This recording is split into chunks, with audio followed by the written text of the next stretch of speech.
Número 5 de la primera carta o la primera epístola, la carta universal que escribió Juan, primera de Juan, capítulo número 5, verso 4 y 5, vamos a leerlo en el nombre de nuestro Señor y de nuestro Dios. Amén.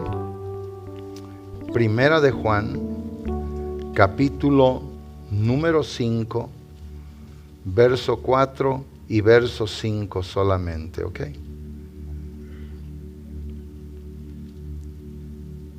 ¿Me prestan el otro iPad, Jesse? Si lo puedes traer, por favor, gracias. ¿Listo, hermanos? Vamos todos a leerlo, yo también lo voy a leer juntamente.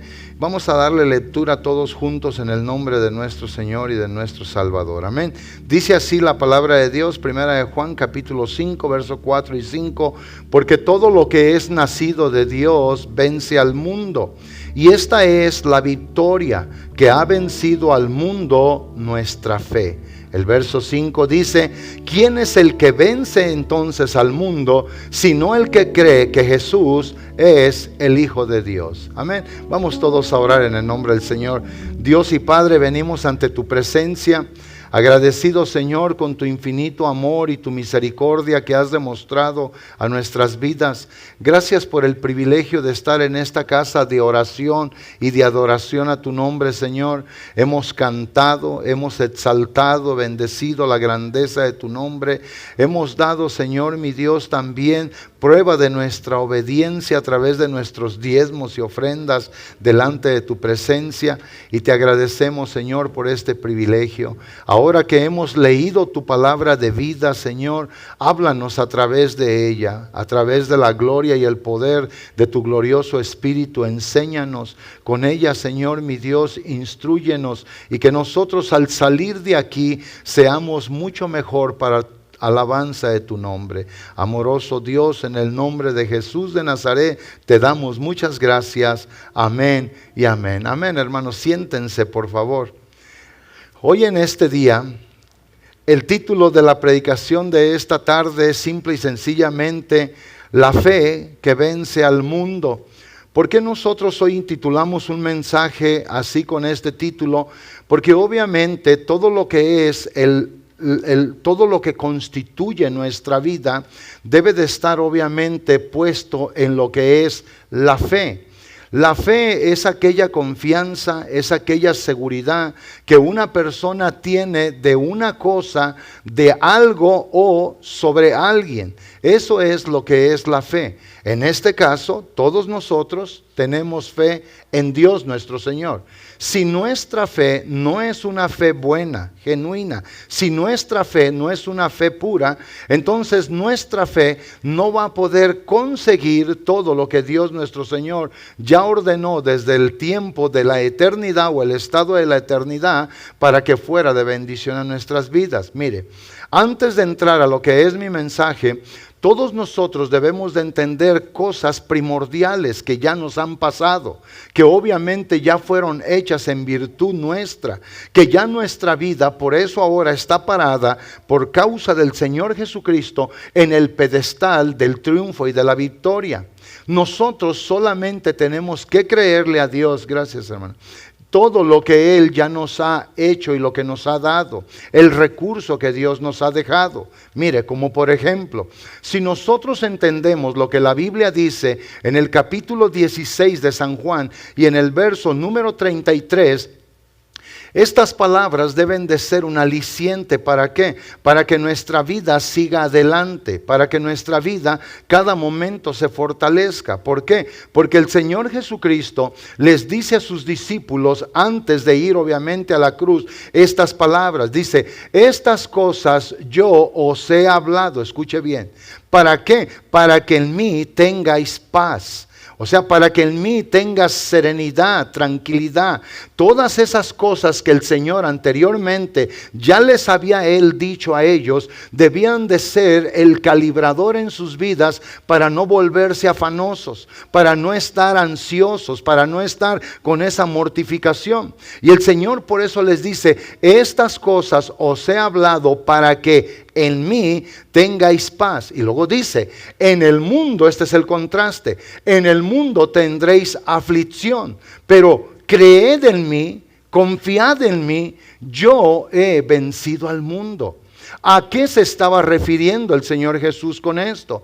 Obviamente Él no vino y se peleó con el cosmos o con el planeta o con el globo terráqueo. Lo que Él vino y confrontó obviamente la corriente, la aptitud de las personas, el estilo de vida y la forma de ser y de vivir. Y el Señor nuestro Dios, con su enseñanza, con su modelo obviamente de vida, Él y sus virtudes, Él vino y venció a toda esa corriente del mundo. Él vino y obviamente puso un ejemplo magistral. ¿Para qué? Para que todos los que ahora leemos la Biblia, nos documentamos en la palabra de Dios, creamos todo lo que Él ya ha hecho. O sea, el Señor dijo, yo ya vine con mi ejemplo, yo Dios en la carne, como un hombre 100%, ya vine y hice algo glorioso. Vine obviamente y vencí la corriente del mundo. El mundo obviamente desde aquel entonces y desde el principio ha estado dominado desde el día que Adán y Eva pecaron contra Dios y se rebelaron,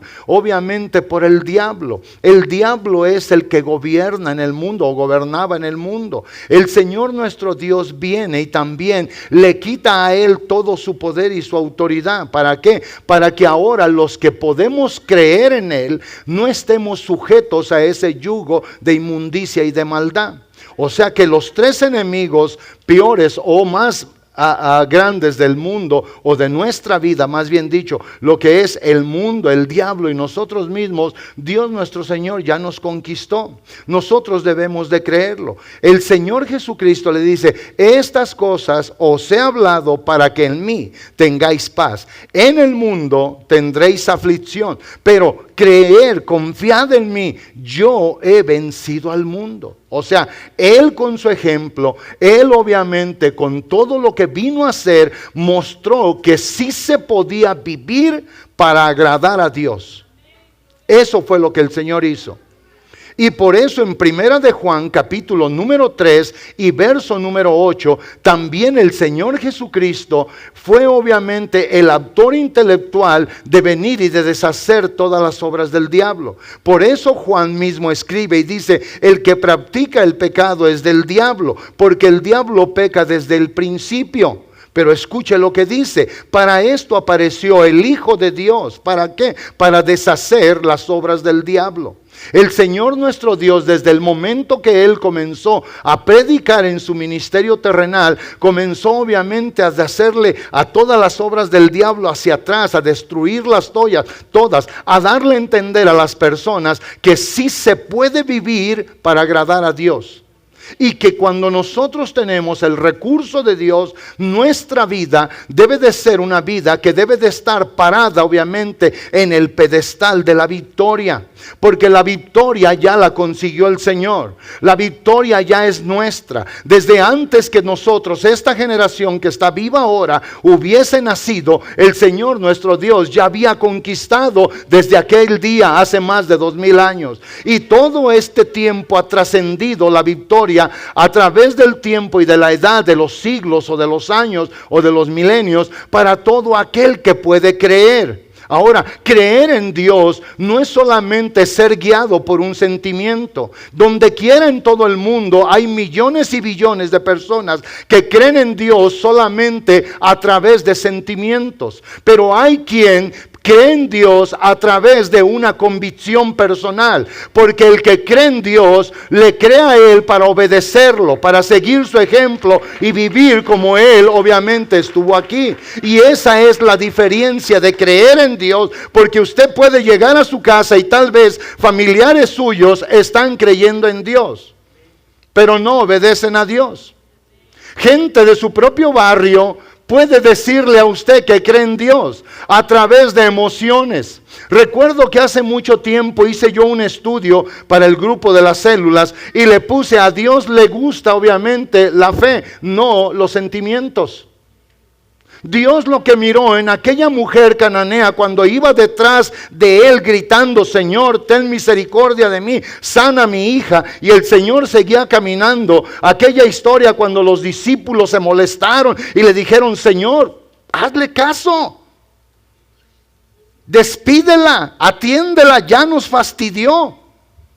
Y el Señor nuestro Dios, cuando se para y le habla a esta mujer a él, le dice, Señor, mi hija es atormentada por un demonio. Jesús le dice a esta mujer esas palabras ahora, él en respuesta a lo que él oyó. Y le dice, yo no vine sino a las ovejas descarriadas de Israel. No es lícito dar el pan de los hijos a los perrillos. Y aquella mujer cananea le dice, es verdad, Señor, pero los perrillos se alimentan de todas las migajas que caen de la mesa de sus amos. Y eso captó el corazón del Señor. Y le dijo el Señor, grande es tu fe, mujer. Sea hecho como tú has querido. ¿Entienden lo que fue que captó el corazón del Señor? No captó el corazón del Señor los gritos, los llantos. A todos aburrieron, ¿sí o no? A todos desesperaron. Lo que captó el corazón del Señor fue la convicción del corazón de aquella mujer, que aun cuando estaba en el problema, aun cuando se vio atacada, aun cuando todo le era contrario, a ella no le importaba nada más que creer que Jesús era el que le podía bendecir, que era Jesús el que tenía la respuesta. Alguien le quiere dar un aplauso al Señor nuestro Dios. El Señor nuestro Dios, amado hermano, ya vino, ya deshizo las obras del diablo. Las obras que eran obviamente para mal, para la humanidad, para llevarlo a una condenación segura. El Señor ya vino y ya las deshizo. Él mismo las clavó, como dice Filipenses 2, 14 y 15, en la cruz, exhibiéndolos públicamente. Para que todos nosotros ahora vivamos en un estado de victoria. Para que todos nosotros vivamos en un triunfo verdadero. Pero es por eso importante que la fe que vence al mundo debe de ser una fe puesta en algo, en alguien que es verdadero. Porque hay muchos tipos de fe. Hay muchas maneras de tener fe, pero la única fe que vence al mundo es la fe puesta en Dios, en su obra. Es la fe puesta en el recurso que Dios nos dio para que nuestra vida sea bendecida. Porque si nuestra vida no está ubicada, nuestra vida entonces no tendrá la bendición de Dios. Por eso cuando Hebreos 11:6 declara y dice, pero sin fe es imposible agradar a Dios. Y si usted lee el verso 1, 2 y 3, en su contexto está hablando de creer en Dios, que Él crió el universo, que creyeron los hombres de la antigüedad en Él. Y si nosotros no tenemos este tipo de fe, no una fe al parecer nuestro, la fe que Dios quiere ver en nuestra vida, la fe que trasciende más allá de esta tierra, la fe que sube hasta el tercer cielo, la fe que puede cruzar de un extremo del mundo hasta el otro extremo si hubiera necesidad de ir a buscar al Señor allá.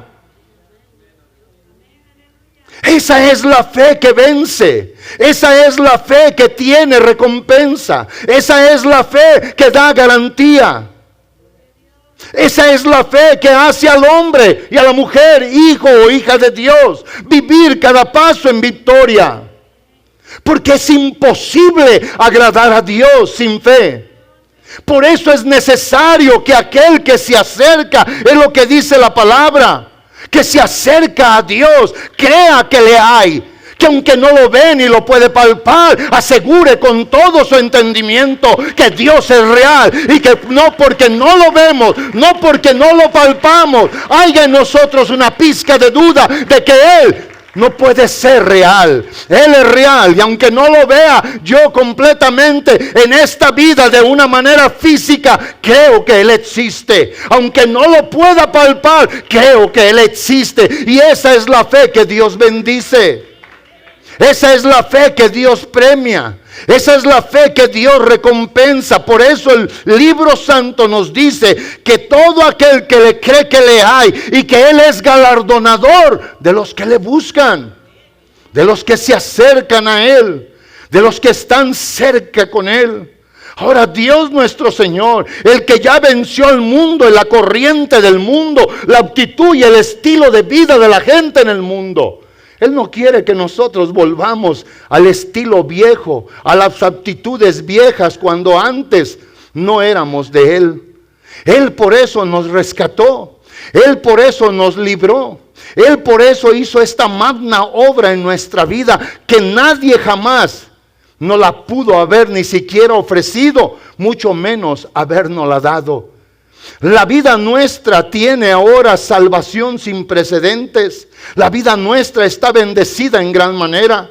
Por eso Santiago, cuando escribe en su carta también, el apóstol Santiago, la palabra de Dios declara en el capítulo 4 y en el verso 4, y lo que leemos en la Reina Valera dice: oh almas adúlteras, ¿no sabéis?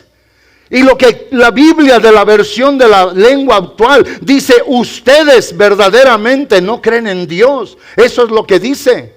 Hermano Jerry, no sé si tiene la nueva versión también ahí de la Biblia actual, que lo pueda poner. Y lo que dice la versión de la lengua actual, dice, vea, dice: ustedes no aman a Dios. Ustedes no creen en Dios ni lo obedecen. Y luego dice en su contexto: pero ¿acaso no saben que hacerse amigo del mundo es volverse enemigo de Dios? O sea, mucha gente quiere vivir en victoria, pero mucha gente cavila en dos pensamientos, cavila en dos actitudes, cavila en dos acciones de su vida. Quieren ir, como dice la palabra, con un pie en un lado y con el otro pie en el otro lado. Quieren ir agarrados de la misma manera en el caminar, en lo que es obviamente la vida que Dios busca de cada uno de nosotros. Una vida al paralelo de su voluntad. Y por otro lado quieren obrar lo que antes hacíamos cuando estábamos sin conocimiento de la verdad.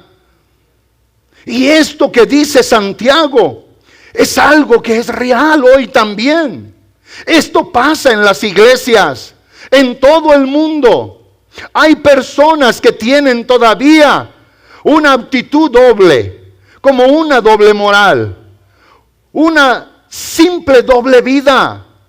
Y eso no nos puede dar la victoria que el Señor ya nos dio. Por eso dice: pero ¿acaso no saben que hacerse amigo del mundo es volverse enemigo de Dios? El volver nuevamente a los viejos pensamientos, el volver al viejo estilo de vida, a las viejas maneras de vivir. Eso nos hace a nosotros enemigos de Dios. El ser como antes éramos, contumaces, bélicos, iracundos, irresponsables, mentirosos. Eso nos hace enemigos de Dios. Sigue en el contexto y dice ahora ya no con la interrogación, ahora con la admiración: pues así es. Alguien que sigue lealmente el orden de la gramática hace una pregunta y después hace una exclamación: pues así es. Si ustedes aman lo malo del mundo, se vuelven enemigos de Dios. Eso nos descalifica. Eso nos aniquila. Eso, amados hermanos, nos vuelve a apartar de Dios. Dios tuvo a bien en hacer algo glorioso para nosotros. Y lo que Él tuvo a bien en hacer para nuestra vida, lo primero que Él hizo, nos sacó de ese estado de pensamiento, nos sacó de ese estado de vida. Por eso en el capítulo 15 del Evangelio según San Juan, versos 18 y 19, Jesús le habla a sus discípulos y les dice a ellos una gran verdad. Hablando de Él, de su persona, hablando de ellos ahora, Él les dice lo que ellos iban a confrontar. ¿Por qué ahora el mundo no los iba a amar? ¿Por qué ellos iban a sufrir ese rechazo donde antes vivían bien? Hay personas que ahora no llegan a comprender esto. Hermano Jerry, póngalo por favor. 15:18. Y lo que dice: si el mundo os aborrece, sabed esto, que a mí me ha aborrecido antes que a vosotros. Y la razón principal, el Señor dice: si ustedes fueran del mundo, el mundo los amaría, porque el mundo ama lo suyo. Pero yo os tomé del mundo, yo los saqué. El no entender eso, amados hermanos, nos hace perdedores. El que no conoce lo que Dios ha hecho, lo que tiene, lo hace perdedor. Por eso es una o es otra. Hoy en la mañana hablaba con un pastor que me invitó a predicar a la iglesia. Y me dice: hermano Hernández, quiero que predique de esto. Le digo: si usted quiere, yo voy a predicar de lo que usted me diga. Usted es el pastor ahí, usted es el encargado. Y me dijo: ¿a usted cuando lo visitan les da tema a los hermanos? No, yo dejo que el Espíritu Santo lo guíe.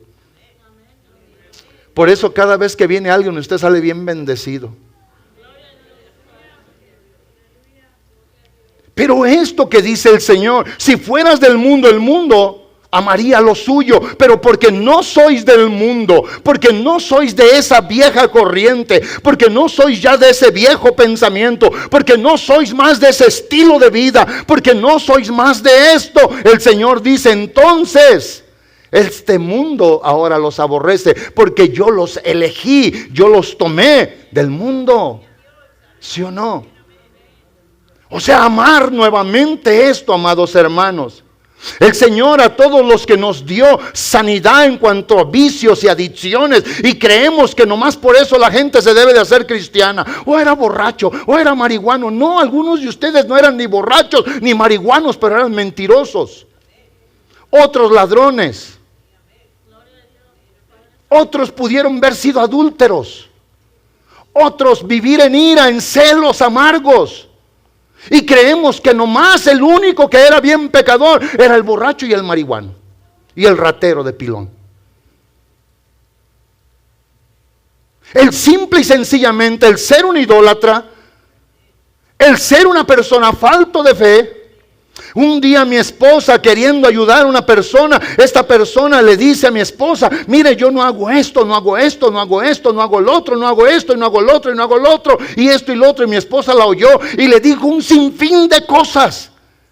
Y cuando mi esposa la escuchó y le dijo: de todas maneras tiene un grave problema. Tiene algo que se llama incredulidad. Mientras usted no crea en Dios, no necesita ser adúltera, no necesita ser mentirosa ni ratera, no necesita hacer esto. Simple y sencillamente la incredulidad le hace a usted elegible del infierno. Y todas estas obras del diablo, amados hermanos, el Señor las vino a clavar en la cruz. Las colocó ahí y dijo: aquí se van a morir. Ya no va a haber que va a acusar a la gente que cree en mí. Ahora la gente que cree en mí, todo ha muerto también aquí, porque yo lo he crucificado aquí en la cruz. ¿Sí o no? Ese aplauso tan pobre era para el Señor. Está bien, hay que darle al Señor un aplauso glorioso, con alabanza, con gloria y con honra. ¿Sí o no? Sí. Sí, por eso este mismo Juan entendía todo este concepto de haber estado en el mundo, de haber vivido en el mundo, de haber sido tomados del mundo, escogidos por Dios, y ahora cómo se debería de vivir. En el capítulo 2 de la primera de Juan, verso 15, 16 y 17, nosotros referimos mucho esta porción de la palabra. Cuando Juan obviamente le habla a la iglesia a través de esta carta virtualmente, le dice: no améis al mundo, ni las cosas que están en el mundo. No habla al planeta, sino obviamente habla a la corriente, al estilo de vida de muchas personas. Y luego dice: si alguno ama al mundo, el amor del Padre no está en él. ¿Cuántos textos más necesito sacar antes de entrar a mi predicación? Para que todos entendamos, para que nos vayamos de aquí definidamente, que si usted quiere ser un vencedor, no solamente lo sea en la emoción, séalo en la realidad, vívalo cada día, llegue a su casa, abra la puerta, siéntase orgulloso de ser de Cristo. El día de mañana cuando vaya a salir para ir al trabajo, antes de dar un paso afuera, siéntase orgulloso que Jesús lo ha elegido, lo ha tomado, lo ha bendecido, lo ha salvado, lo ha perdonado y lo ha limpiado. ¿Sí o no? Alguien grite gloria a Dios, en verdad. Y esa es la verdad. No améis al mundo ni las cosas que están en el mundo. Si alguno en aquel día, si alguno ahora, si alguno en la posteridad, en el tiempo que está por venir hacia adelante, ama al mundo, el amor del Padre no está en él. Muchas veces personas se aferran tanto a pensar en sus criterios personales, consensos familiares, aún dentro de las mismas familias, hacen sus consensos. No, pues la Biblia dice, pero yo aquí, el hombre y mi esposa me siguen, y mis hijos que no saben mucho, pero que nomás van a decir que sí, creemos de esta manera. Pero creer así es un error. Hay que tomar lo que Dios nos dio. Hay que vivir con lo que Dios proveyó. Y si el Señor dijo que hay una fe que vence al mundo, es esa fe que no ve otra cosa más que a Jesús, al Salvador del mundo, al autor de nuestra fe y de nuestra salvación, a Jesús, el Cristo encarnado. Porque ese problema tuvieron aquellas personas, y ahorita voy a entrar a eso. Y cuando Juan va y dice estas palabras, el amor del Padre no está en él. El verso 16, porque todo lo que hay en el mundo, los deseos de la carne, los deseos de los ojos y la vanagloria de la vida, no provienen del Padre, sino del mundo. Y luego dice el verso 17, el mundo este que ahora vemos, aún el planeta que ahora conocemos, un día no será igual. La corriente, el mundo, el pecado, un día Dios todo lo va a acabar. Por eso dice, el mundo pasa y sus deseos. Pero si usted y yo, como dijo Juan, pero los que hacen la voluntad de Dios, permanecen para siempre. Permanecen en esta vida y son obviamente traspuestos para la vida venidera. ¿No es una bendición esto? ¿No es causa de gozo esto? Pero cuando nosotros, hermanos, vivimos pobres hoy, que debiéramos de vivir ricamente en pensamientos, en palabras y en obras. Y según Colosenses 3:17, hacerlo todo para la gloria de Dios. ¿Qué es entonces lo que está pasando? Yo digo que estos lugares debieran estar llenos.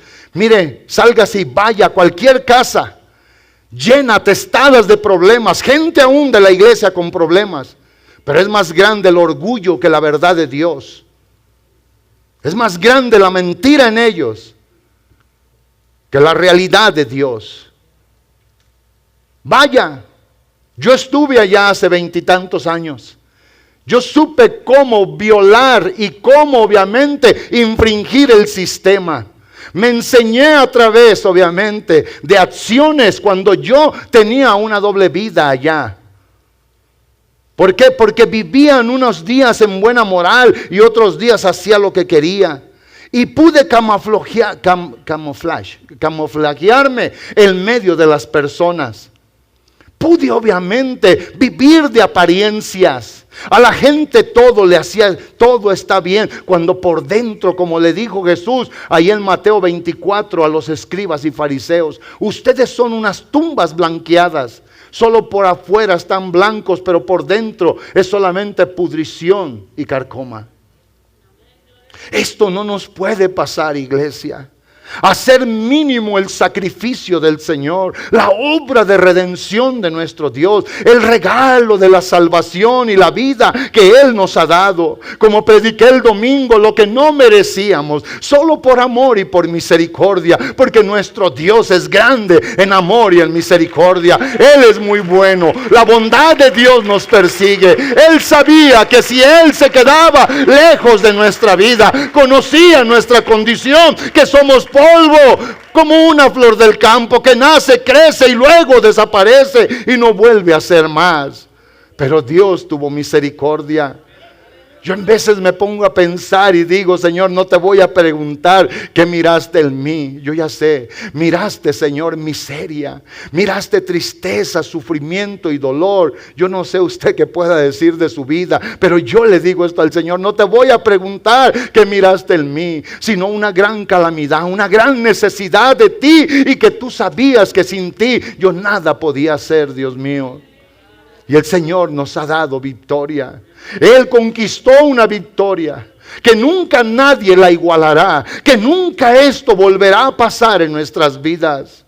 Por eso ahora debemos de luchar, debemos de resistir, debemos de hacer lo que tengamos que hacer. ¿Para qué? Para no volver a aliar ni nuestros pensamientos, mucho menos nuestras acciones, hermano, a la corriente de este mundo. Porque este mundo un día pasará con todo su placer. Pero la verdad es que el verso 17 va a seguir diciendo hasta que el Señor regrese por la iglesia y aún en la eternidad. Pero los que aman a Dios, los que aman a Dios, los que creen en Él, los que esperan en Él, permanecen para siempre. Alguien de veras le quiere dar un buen aplauso al Señor.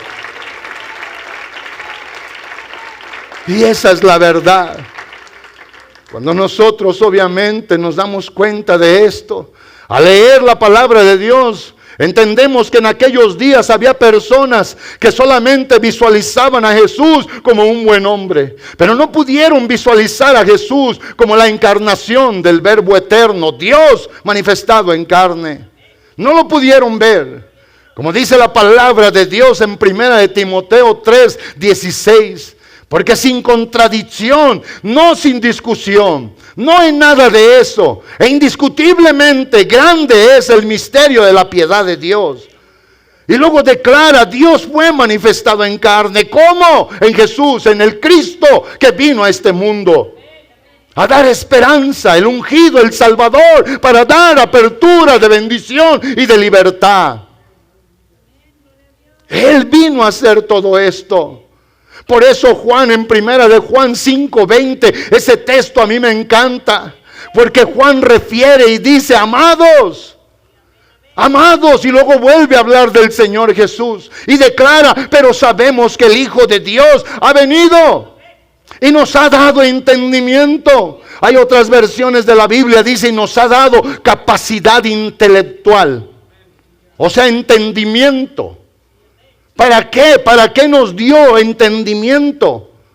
Para conocer al que es verdadero. Y después del punto y de la coma, declara y dice, y estamos en el verdadero, en su Hijo Jesucristo. Este es el verdadero Dios y la vida eterna. Este es el verdadero Dios. Si alguien ama a Dios, ame a Jesús para que ame al Dios de la eternidad. Porque el Dios de la eternidad se hizo claramente visible en la manifestación en carne, en Cristo Jesús.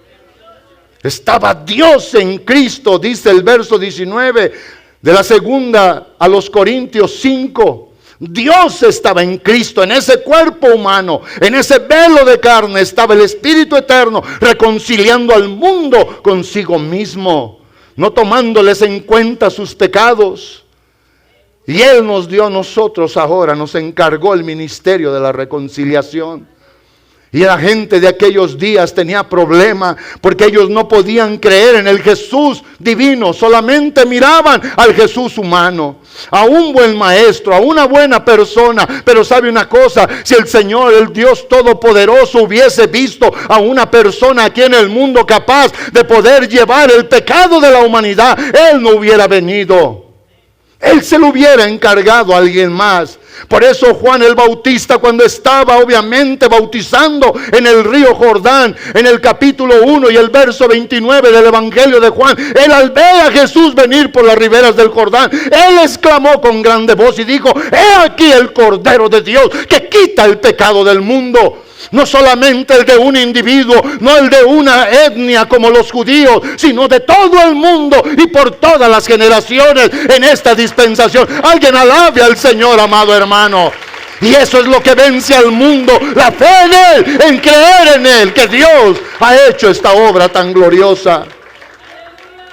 Dios nos ha bendecido, Dios nos ha socorrido. Pero la gente que vio al Señor no podían creer que en aquel cuerpo humano, un hombre obviamente modesto, un hombre sin muchos perjuicios sociales, como ahora muchos de nosotros tenemos, que creemos que si no traigo Gucci,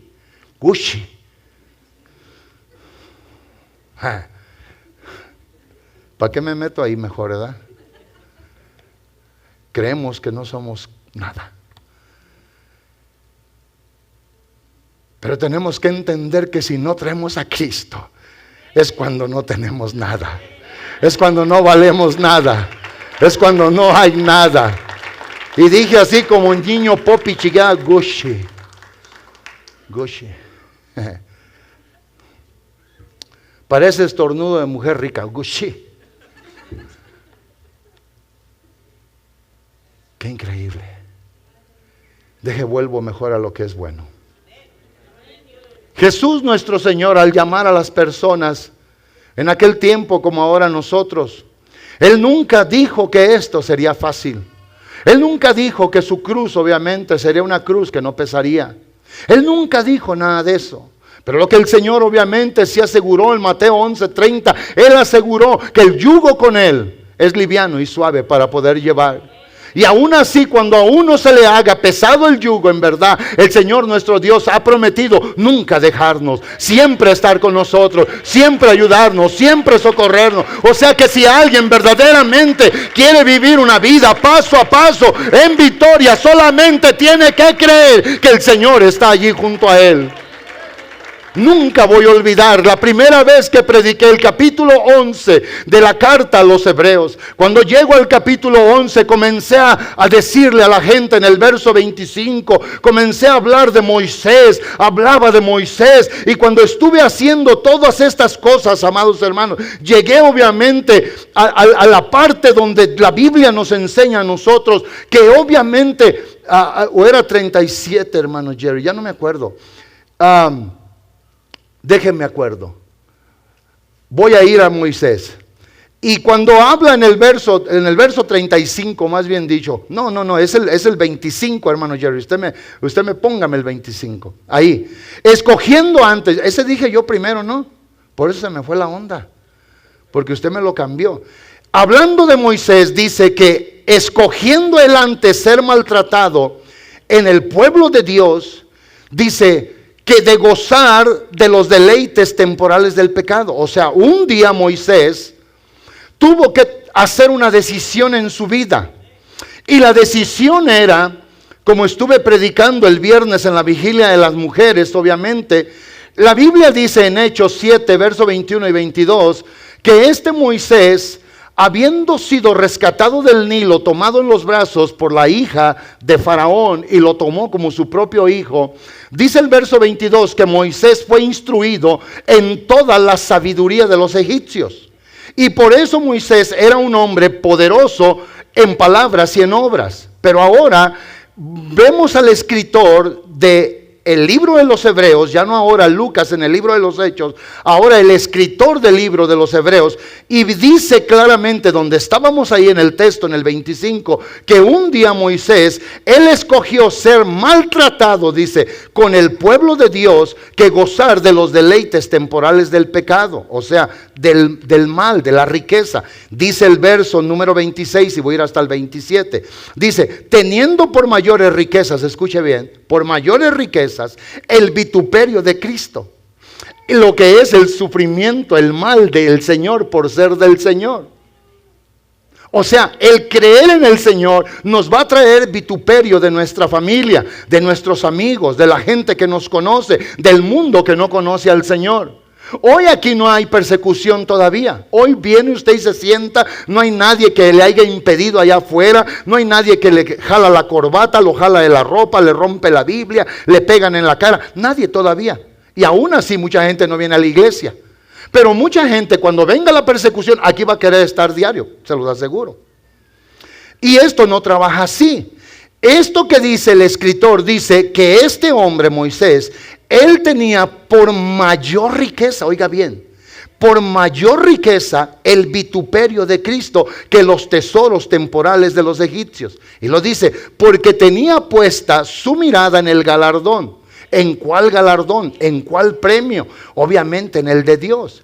Y luego dice el verso 27, que Moisés por la fe, dice, dejó Egipto no temiendo la ira del rey de Egipto, que era el faraón, pero dice la palabra, pero se sostuvo, se mantuvo, estuvo caminando como viendo al invisible.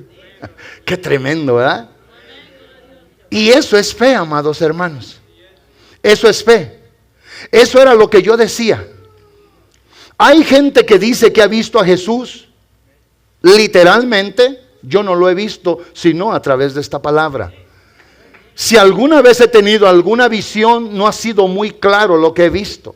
No he podido distinguir si es un ángel, si es el Señor, pero sea lo que sea, Dios es conmigo y para mí y por mí. Y eso es lo que me importa. Y si alguien dice que lo ha visto, pues debe de tener no 2 veces más razón de amarlo, sino muchísimas más. Pero lo que dice la palabra, que el Señor nuestro Dios, lo que Él obviamente recompensa y premia, es cuando se cree en Jesús, que se cree que Él vino. Nosotros somos una generación que han pasado más de 20 siglos, dando a entender que son más de 2000 años. Y nosotros creemos, hermanos, en alguien que no era ni de nuestra raza, ni de nuestra cultura, ni en nuestro tiempo. Y eso es fe.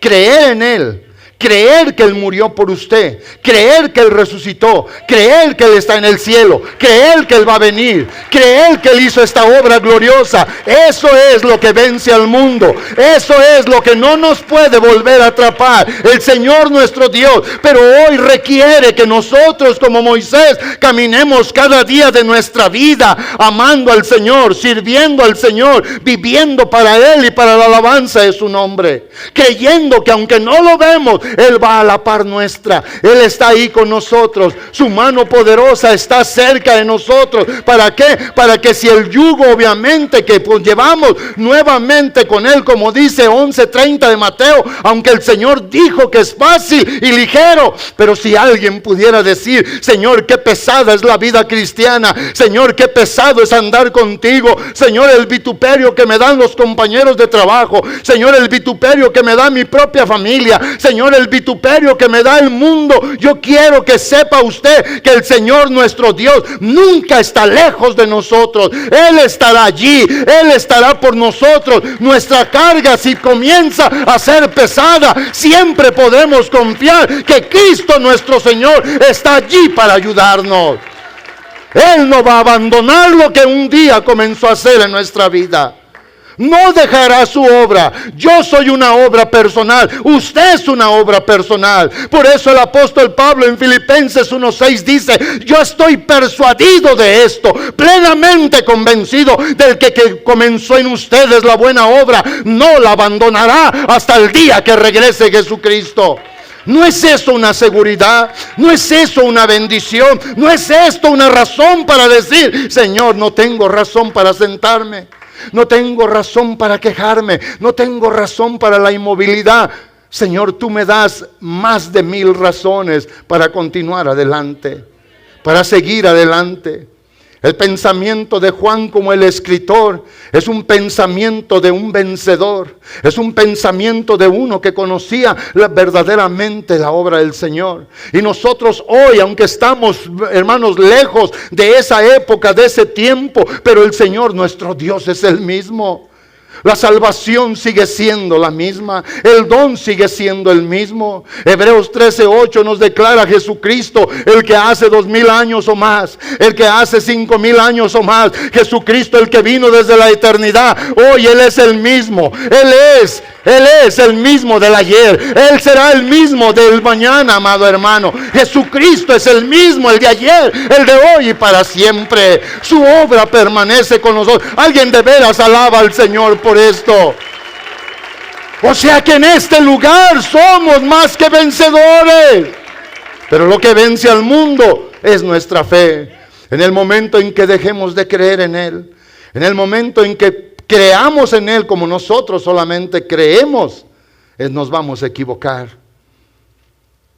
Hoy estaba poniendo el plan de púlpito, amados hermanos. Y va a haber 2 predicaciones que va a ser la parte 1 y la parte 2 en el plan de púlpito del mes de noviembre. Y en uno de esos es obviamente lo que Jesús les dijo a las multitudes. Y el siguiente va a ser el costo del discipulado.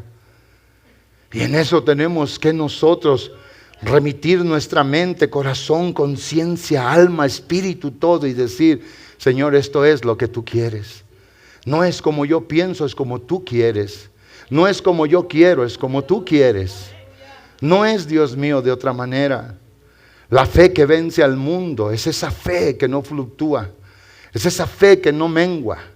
Es esa fe que no cavila, es esa fe que no está en un pensamiento y parado, bambaleándose en otro. La palabra cavilar es eso, es estar parado en un pie, balanceándose para un lado y para otro sin tener firmeza. Qué hermoso el texto. Esta es la victoria nuestra. Solo creer en Él, solo creer que Él ya lo hizo. Hoy en la mañana cuando oraba sabiendo lo que iba a predicar, le he dicho infinidad de veces al Señor y se lo voy a seguir diciendo. Señor mi Dios, yo creo que lo que viniste a hacer es verdad. Lo que diste a la humanidad es verdad. Lo que fuiste a preparar es verdad. Es verdad que vas a venir. Es verdad que buscarás a tu amada, la iglesia. Es verdad que tienes un reino, Señor mi Dios, preparado. Es verdad, Señor. Y yo creo en todo eso. Y nunca dejes que yo me pierda, Dios, para no tener todo lo que viniste a hacer y a dar a este mundo que estaba perdido. Y solamente tenemos que seguir creyendo. Nuestra fe debe de ser obviamente el sustantivo de nuestra vida, amados hermanos. Que a donde quieran que nos movamos y lo que hacemos, lo que es verdadero, es de que todo está obviamente en el verbo, en Jesús nuestro Señor. El sustantivo es lo que nos lleva a Él y todo lo vamos a tener en Él. Pero para eso tenemos que seguir creyendo. Para poder vencer, ha vencido al mundo. La victoria es decisiva, la victoria es permanente, la victoria ya está obtenida. La victoria ya es nuestra, el Señor ya la ganó. Solamente hay que conservarla, solamente hay que vivirla, solamente hay que gozarla, solamente eso. Esto obviamente de la victoria es cosa del pasado porque el Señor lo hizo en el pasado, pero es ahora del presente porque lo estamos viviendo. Cuando Jesús nuestro Señor obviamente murió, Él conquistó. Él fue el que venció el mal. Él fue el que nos dio esta apertura de bendición. En el caso de nosotros los creyentes ahora, todos los que hemos creído en el tiempo que hemos creído, esta victoria obviamente se adhiere a nuestra vida y es nuestra. Ustedes que no han aceptado al Señor, si hay alguien aquí que no ha aceptado a Jesús como su Señor, para que pueda ser su Salvador. Porque hay gente que quiere que Jesús sea el Salvador primero. No se puede. Él tiene que ser Señor primero. Y cuando Él es reconocido como Señor, entonces es el Salvador de nuestra alma. Él ya lo logró. Él ya lo hizo. Ven, Jorge Luis, por favor. Qué rápido se va el tiempo. Ven, Jorge Luis. Vengan todos los músicos, por favor. Esta es nuestra victoria. Ustedes que no han aceptado al Señor, si hay alguien aquí que no ha aceptado al Señor, su vida obviamente está en un pedestal de derrota, perdido. Esa es la verdad. Porque la victoria solamente está en la victoria que el Señor nuestro Dios consiguió para la humanidad. A los adolescentes que ya tienen discernimiento de lo bueno y de lo malo, eso los hace elegibles para un día ser separados de Dios. Oía hoy un reportaje de un hombre de las noticias Univisión que es muy famoso en Los Ángeles. Ha ganado muchos premios él y un hijo de él, jovencito, se suicidó. Y él hizo un libro y en el libro él solamente puso unas cuestiones, un question mark. Y él preguntó y dijo, ¿por qué lo hiciste, hijo? Y cuando yo miré hoy el documental, yo no lo quería ver en verdad, pero lo vi y no voy a decir me gustó el documental, porque es un documental triste, habla del dolor, el sufrimiento de un padre, de una madre, de hermanos, de familia, de toda una comunidad, una escuela que miraban a un joven anteponerse, ir adelante. Y el padre dijo, mi hijo cometió un grave error.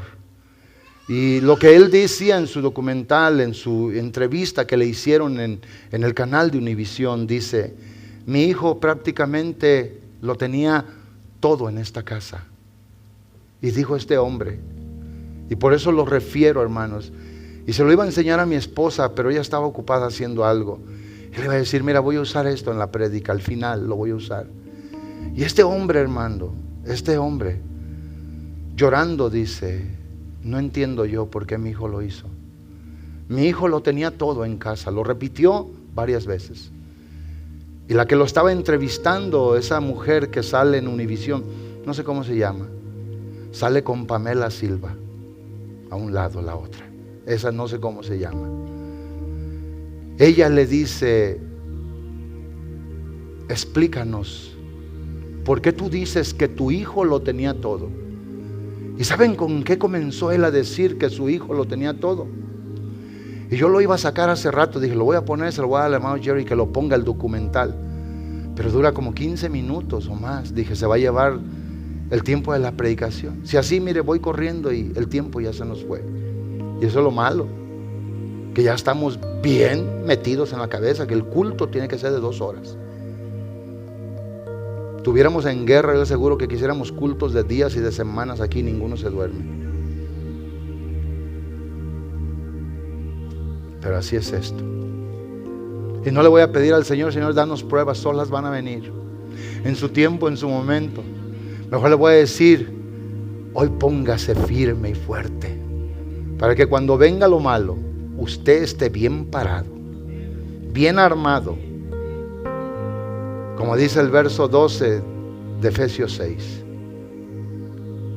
Vestidos de toda la armadura de Dios. Hay que decir, hermano Jerry, porque ahorita le voy a dar un texto para terminar. Para que puedas resistir los dardos ardientes del diablo. Y habiendo acabado todo, o sea, cuando el diablo ya diga, ya no tengo dardos para echarle a este por ahora. O que se canse el diablo por un momento, aunque no se canse, es un enemigo acérrimo. Dice, habiendo acabado todo, hablando de lo que es obviamente el final de nuestra vida. Dice, estéis firmes. ¿Quién es el que está firme? El que está bien parado. Una persona que está así no está firme. ¿Quiénes fueron a la escuela en México y cuando decían, firme? Bien derechito, panza adentro, pecho afuera, manos pegadas aquí. Eso era estar firme. Yo nunca fui militar, pero me crié entre puros militares, sirviendo ahí en la Sedena. Y conocía todo, cómo le daban a los acicates y todo conocí. Y me recuerdo que siempre cuando les gritaban en la mañana, pelotón, firme, y no se movían. Y la Biblia dice, y habiendo acabado todo, cuando se acabe todo, ¿quién es el que va a estar firme, bien parado, bien seguro? Somos nosotros, por tener la armadura. Aunque no es eso la prédica, pero voy a lo que estaba diciendo. Y dice este hombre, hermanos, y en verdad que yo me dio bien mucha tristeza oír lo que este padre de familia estaba diciendo. Mi hijo aquí en casa lo tenía todo. Y yo de momento creí, dije, va a decir que tenía fama porque él es bien reconocido, tiene premios, como un reportero en Univisión, los hacen bien famosos, que fue a las galas donde ellos están siempre. Y dice la muchacha que lo entrevistaba, dice, ¿qué es lo que tu hijo tenía que tú lo llamas todo? Y dice, para empezar, mi hijo en esta casa tenía amor. Amor mío, amor de mi esposa, de sus hermanos, de sus abuelos. Tenía amor de la gente del barrio, tenía amor de la gente de su escuela. Pero en mi casa, dice, lo tenía todo, tenía amor. Comenzó con el amor. Dice, mi hijo aquí nunca le faltó nada. Tenía que comer, tenía que vestir, tenía que manejar. Un joven de 20 años. Y el hombre seguía insistiendo y dice, lo tenía todo. Y es por eso ahora la pregunta en mi libro, ¿por qué, hijo? ¿Por qué? ¿Por qué lo hiciste? ¿Por qué se suicidó el muchacho? Y yo pensando en esto, hermanos, un día vamos a llegar al cielo muchos. Y Dios le va a decir, ¿por qué no me creíste? ¿Por qué te fuiste de mí? Que yo era tu sombra, que yo era tu abrigo, que yo era tu amparo. Y el Señor un día le va a decir a alguien, ¿te hizo falta algo conmigo? ¿No te di un amor incondicional, verdadero? ¿No te protegí? ¿No te consolé? Ese documental, hermanos, no voy a decir que está mejor que la prédica. No, el asunto aquí es la fe. Es creer. Es haber creído, estar creyendo, ir hasta el final creyendo en Él, en nuestro Salvador, en nuestro Señor. El que ha prometido nunca abandonarnos. El que, como dije el domingo, aun cuando somos infieles, según la Biblia, en 2 de Timoteo 2:13, Él permanece fiel. Él que sabe que no puede estar lejos de nosotros, porque sabe que nosotros sin Él nos perdemos más y no seremos nada. Por eso Él se acerca a nosotros. Por eso hoy, si usted cree, no deje de creer. Si usted lo tiene en su corazón, nunca deje que se vaya o se salga de allí. Si esto está en su mente, que eso sea en la mañana, en la tarde y en la noche y en las vigilias de la madrugada. Piense en Él, hable con Él. A donde quiera que vaya, que Él sea el centro de su vida. Que no haya nada más grande que Él. Que la prioridad sea Él. Que cuando usted tenga que tomar una decisión, Él sea primero. Esa es la fe que vence. Esa es la fe que da la victoria. Esa es la fe que nos da a nosotros el triunfo. La pregunta, obviamente retórica, que se hace aquí, hace hincapié en el lugar que ocupa la fe en nuestra vida. Hoy verdaderamente esa fe lo lleva a usted a anteponerse ante todo. Por esa fe está dispuesto a perderlo todo para ganar a Cristo cada vez más.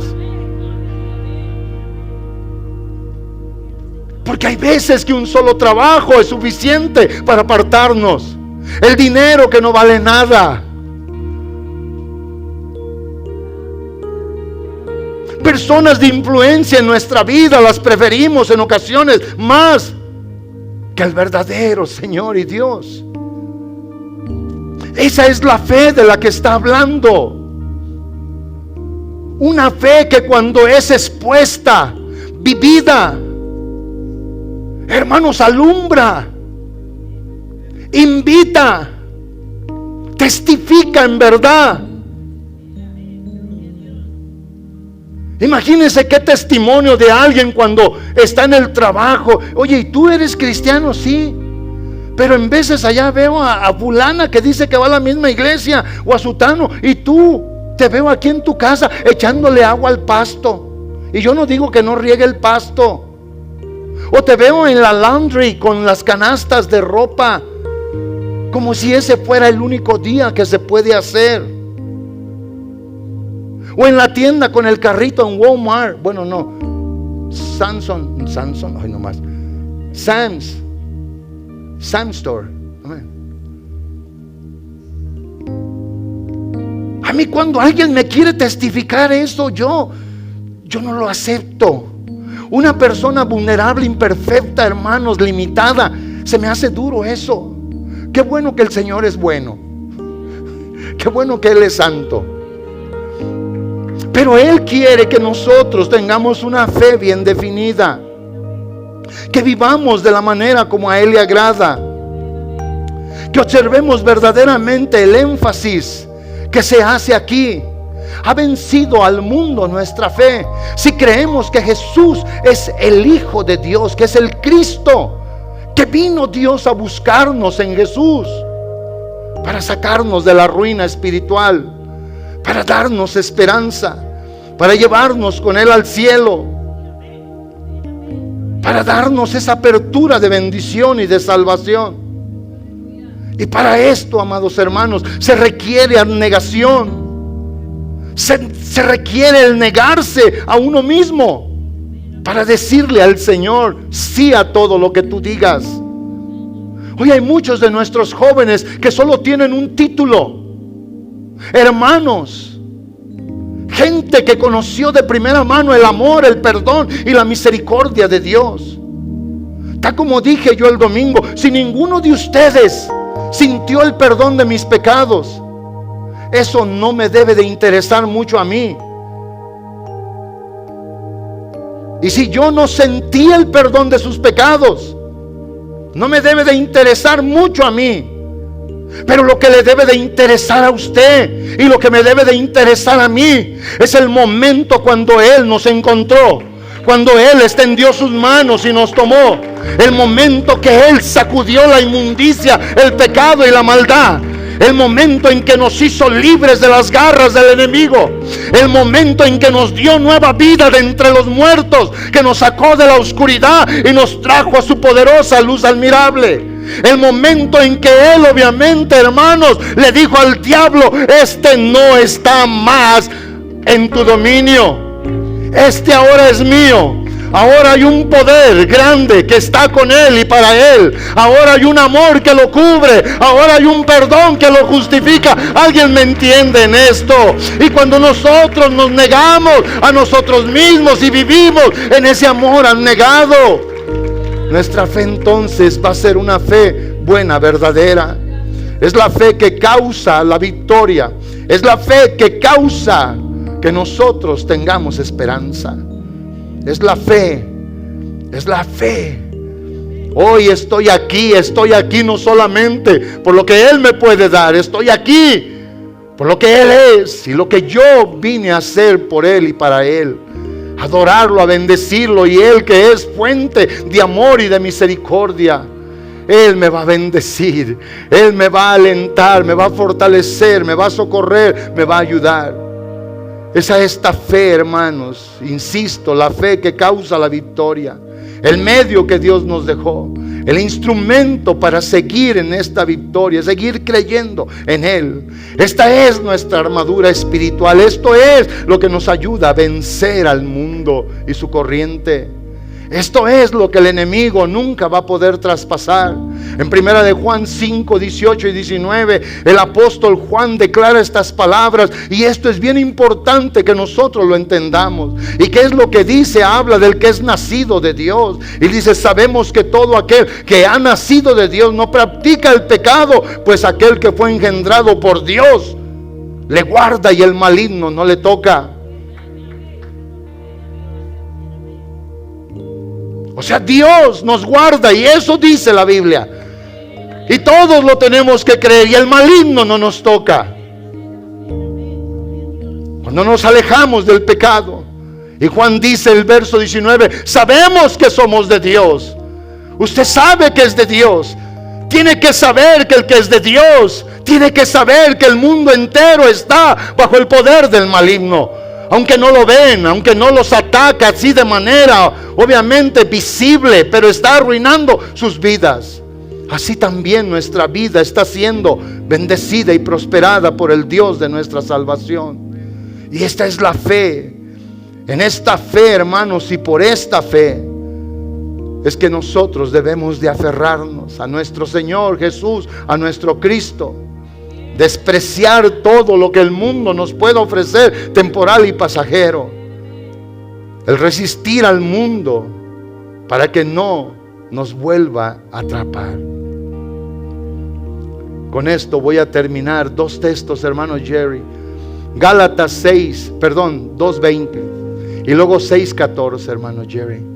Pónganse de pie y léanlo conmigo, por favor. Gálatas 2:20, léanlo conmigo, ahí está. Diga conmigo: con Cristo estoy juntamente crucificado, y ya no vivo yo, mas vive Cristo en mí. Y lo que ahora vivo en la carne, lo vivo en la fe del Hijo de Dios, quien me amó y se entregó a sí mismo por mí.